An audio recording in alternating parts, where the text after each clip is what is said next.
What's up YouTube? This is a 2020 McLaren 600 LT.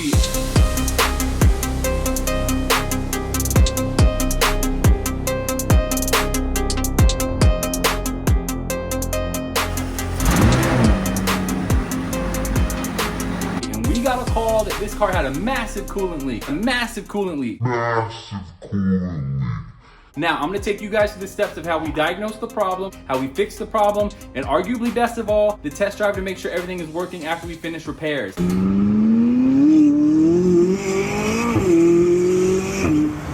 The problem with the coolant leak is the engine can overheat and you can have catastrophic damage happen. The customer did the right thing with this one, and as soon as he saw coolant on the ground next to the car, he did not drive it, he called us, and he had us come check it out. Now, if you don't know already, I worked as a technician for Mercedes-Benz for multiple years before I decided to leave and start my own mobile company taking care of exotic and European cars here in Florida. If you like the content, please like and subscribe to the channel. It'll help us out a lot. Now, to show you guys what we got going on, this car had a massive coolant leak from somewhere up in here.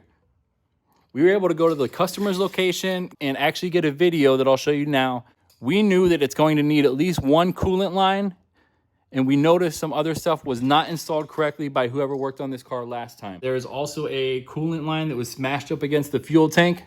Now, to access a lot of these lines, you're gonna have coolant lines going on here, you're gonna have AC lines, brake lines. To get to a lot of the lines in this car, notice that they disappear up here, up above the fuel tank. So to get to a lot of these lines, not only do you gotta take a lot of these panels off, you also gotta drop the fuel tank. It looks like it's just a strap here with a 10mm nut and another one here that gotta come down for this fuel tank to come out, right? You'll wanna take this sensor out of the way, to remove this panel to get to the electrical connections, and then you've got 4 fuel lines up here, as well as taking out this alternator connection right here on the bulkhead style fitting. And of course, don't forget, if you're disconnecting this wire for the alternator, disconnect the battery first. And then once you have the fuel tank out, you're going to be able to see a lot more lines. You're going to be able to see a lot of what's going on behind these fuel tanks hidden up in here with the coolant lines, AC lines, and there's also an auxiliary coolant pump up there. To do so, we also had to disconnect this AC line here, and that allowed us to get one of the coolant lines that we had to replace in. We had to replace 3 coolant lines altogether. So we had to replace this line, and we also had to replace this line right here. That line is a pain because it goes up to the front of the car up there, into that hole, and up around it is hidden behind the battery. There's a lot of stuff that had to come out up there by the trunk as well. The last one we noticed that we had to replace is there was a 3rd line. This guy right here was rubbing on another aluminum line down there, so he had to be replaced, not because it was leaking yet, but because it had the same problems the other ones had as far as stuff rubbing against them and causing leaks. So the idea is when you take this stuff out and you do all this work to do these kind of repairs, that you address all of the problems and you're not leaving stuff behind for the next guy like us to fix.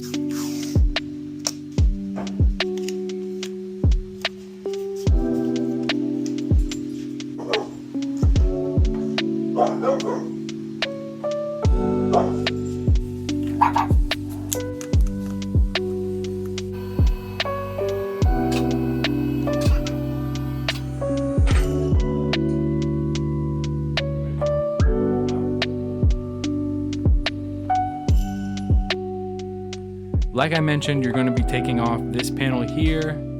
There's some electrical connections up here you need to get to, as well as 4 fuel lines near the driver's side of the fuel tank.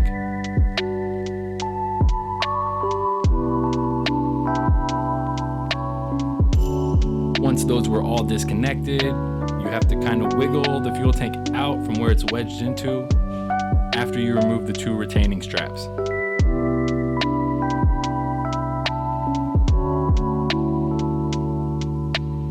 With the fuel tank out of the way, you can finally see this crazy nest of what's going on up here.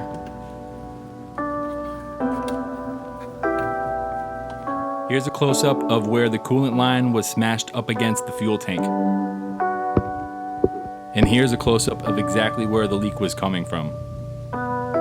Here you can see where the 2 aluminum lines were rubbing against each other and eventually rubbed through. The second one is not leaking, but it will be soon.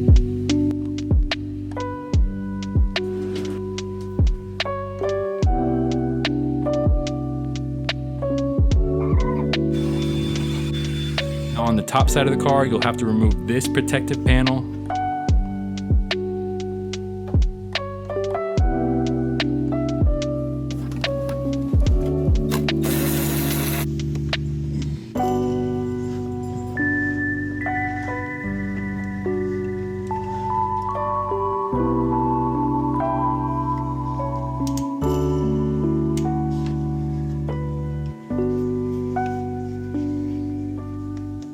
this point, I found I had to remove the intercooler hose from the intercooler to access some of the coolant lines. And I like to put this rag in here to prevent debris from falling in.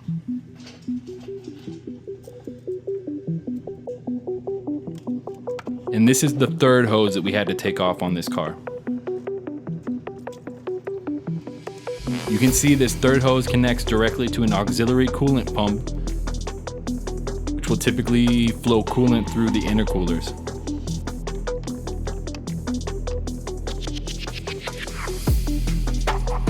Here's a closer look at that hose.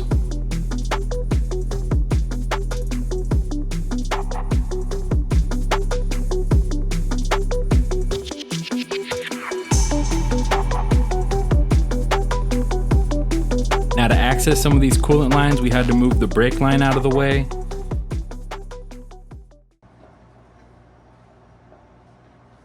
And slowly work this coolant line out.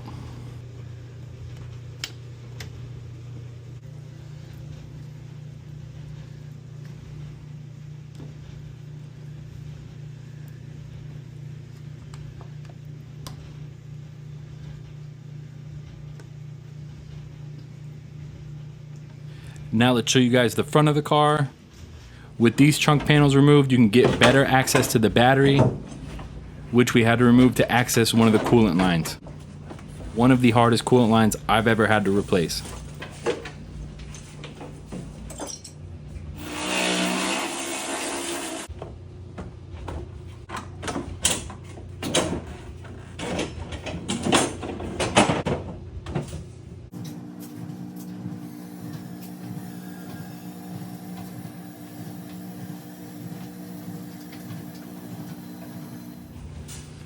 Even with this battery removed, you still cannot even see the coolant line you need to remove. All of this is done by feel at this point. If you can see the end of my finger here, that's where the hose connection is. It's not how you're supposed to work.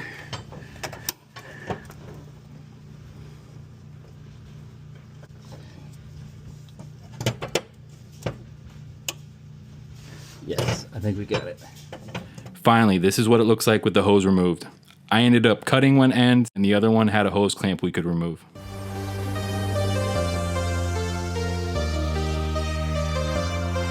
Now begins the reinstallation process. Once I fed that line in through the bottom, I was able to reinstall the battery and the trunk panel.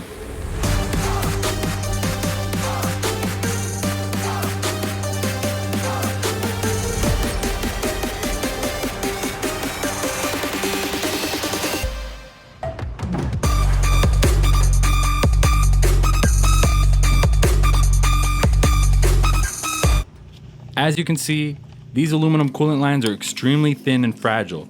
They cannot be bent, kinked, or damaged in any way.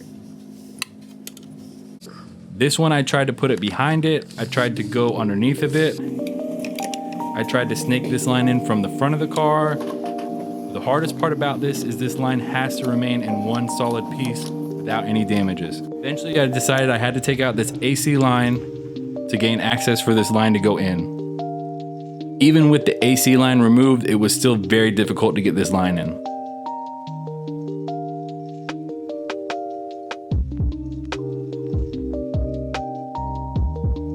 After a few hours of fighting with it, eventually we were able to get it in.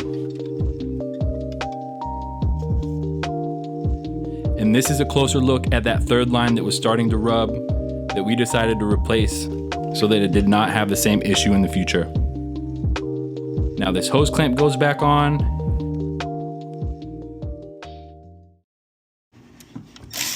This panel goes back on after the electrical connections and intercooler hose is installed. And let's double check everything. Once that's finished, you can move on to installing the fuel tank again. This fuel tank is bigger than it looks. Hopefully you do not have a lot of fuel in the tank when you are dealing with this. As the fuel tank is inserted back up into the car, you need to check every couple of inches to make sure nothing's getting caught, damaged, or broken.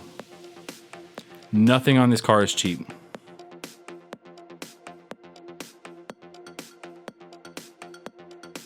Last night we filled up the coolant all the way to the top, and this morning we did not have a single drop of coolant on the ground, which is great news. I want to take you guys back a few steps to show you exactly what we did to get to this point right here.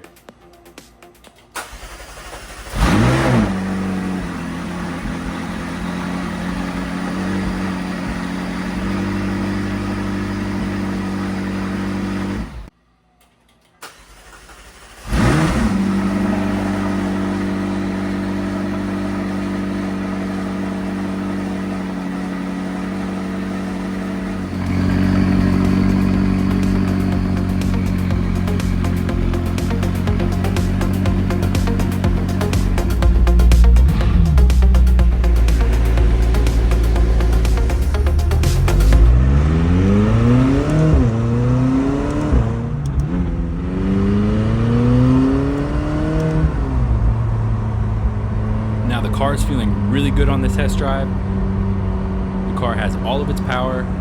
We'll do some driving and then we're gonna double check the coolant level tomorrow morning once everything is cooled off.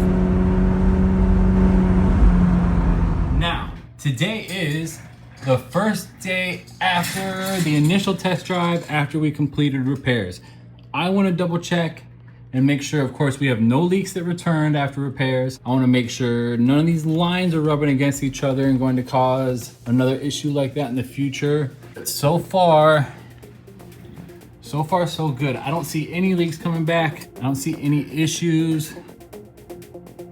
Yeah, I see clearance everywhere with every line. This is perfect so far. This is exactly what we were looking for. Nothing popped out of place on the test drive. No lines are rubbing on the fuel tank like we found on the original diagnosis.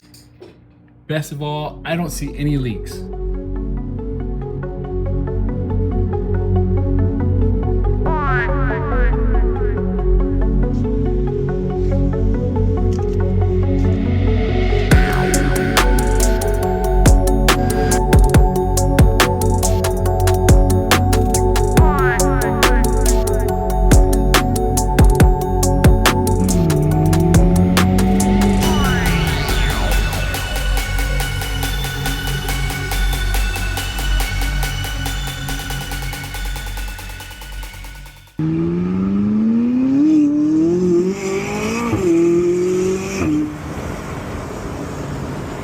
Now, I'm feeling really good about how everything turned out on this car.